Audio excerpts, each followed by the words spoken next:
in comfortably. We also offer seminars. The last one was on business, how to start business and how to run and sustain a business. It was run, I think, something that time in May, or is it June? In June. So we also offer business training opportunities for people that may want to go into business. Let's put a big hand together for our welfare support team. Our welfare support team are the people that look at who needs a loan, who needs financial support, and who needs food. They also distribute food and help a lot of people. We want to say thank you to our welfare support group. And thank you to our health and fitness group as well. Thank you for the things you do. For those that deal with our children and the young people, we want to say thank you.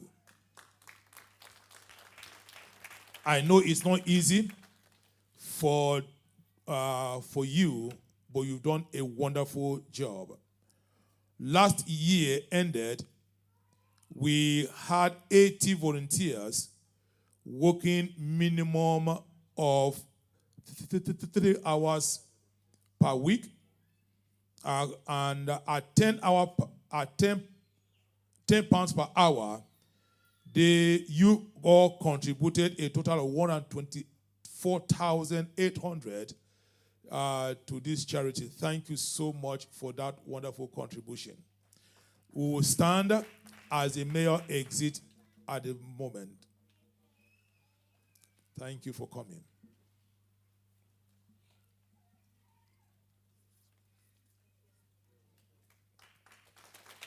Thank you for coming. She made a huge sacrifice being here today. She didn't want to cancel, even though she had a lot of other engagements. She decided that she must honor our invitation. Let's clap for her again as she exits. Please have your seat. God bless you. Once again, this is Community Transformers. It is not Oasis. Oasis of Love is a different charity that focuses much more on the spiritual aspect of people's lives. This charity focuses on the community as a whole. God bless you. Let's all stand to our feet and give ourselves a big clap offering.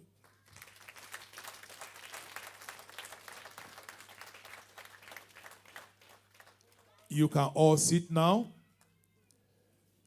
All members of the soup kitchen stand, and the others will clap for you.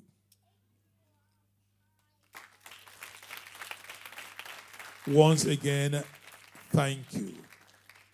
Amen. We will now welcome the High Sheriff to give us a speech.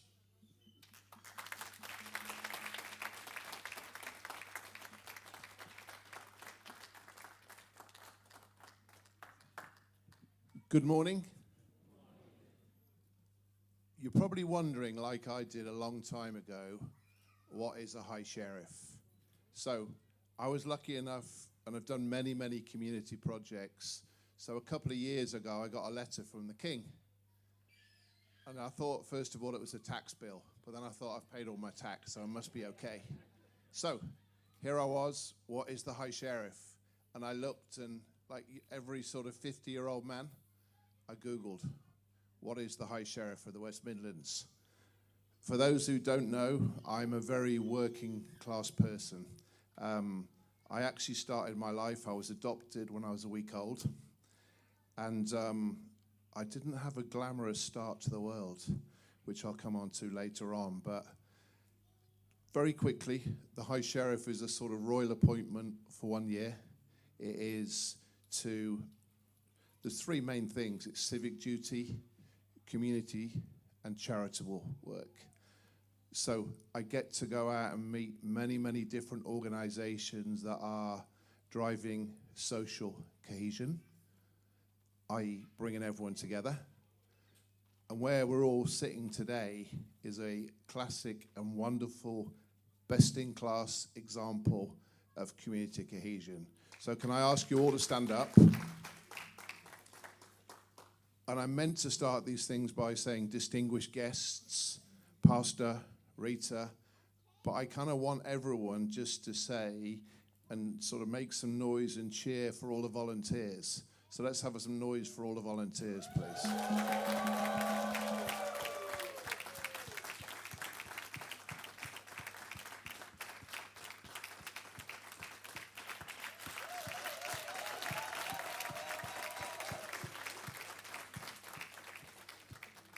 You should be incredibly proud because, please sit down, 2009, 15 years ago, who would have thought all the impact that you have collectively made? And that cities, towns, boroughs, everyone has tough times. But you know, the answer and the solution to many of the societal issues are in this room, whether it's homelessness, no food, which I hate to say, but you know, it's becoming more and more of an issue. There's many, many different reasons, but you know, thank you from the bottom of my heart for everything you do in this community.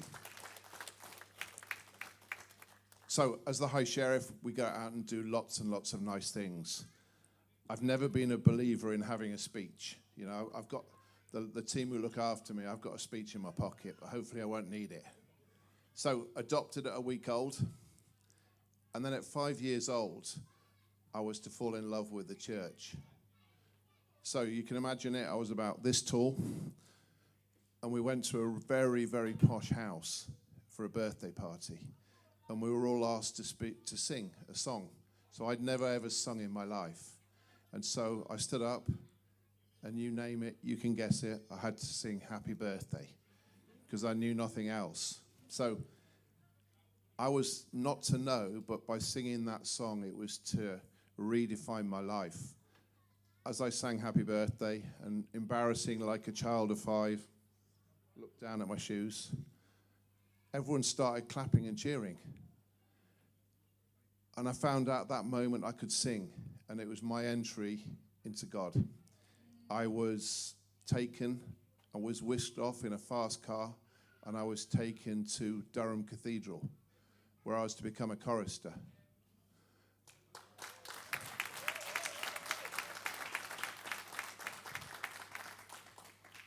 I look back with immense pride, but at the time I was pretty sad. I worked out that I was smaller than Paddington Bear. I was about this tall. I couldn't do up my shoelaces, but that was going to be my entry into the world and to become somebody who was a chorister, ultimately became head chorister at Durham Cathedral.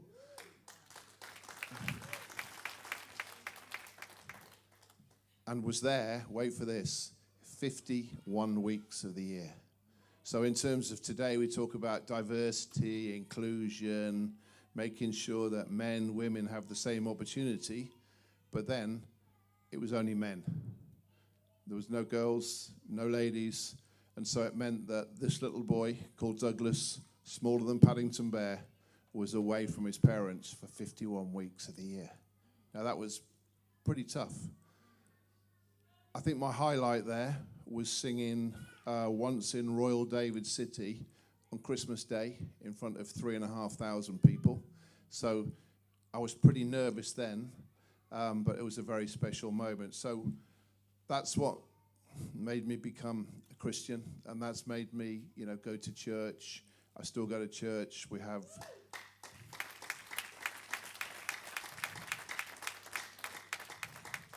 and that's why when this invitation dropped into my inbox, I had to be here, because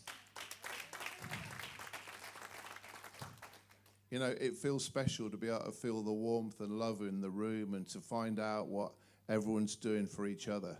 So, carrying on, left Durham Cathedral.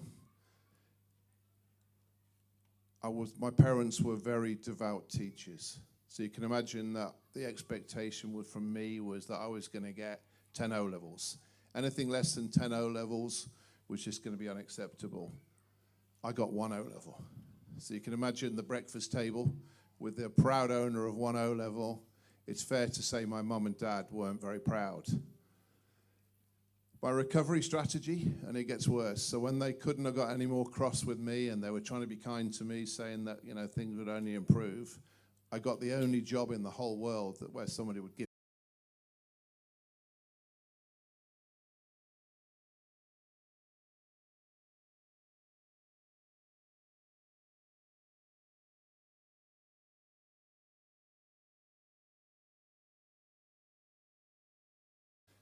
The future in Wolverhampton is pretty safe when you can get two young people to come up on the microphone and talk about what the Oasis of Love is doing for them. So here I am, unemployable 16-year-old, can't tidy his bedroom. I'm always late for everything, never properly dressed. So I get this job as the operative. And you're in on my story. Hopefully no one's taping this. I absolutely love this job. And all of a sudden, at 17, I became a staff trainer.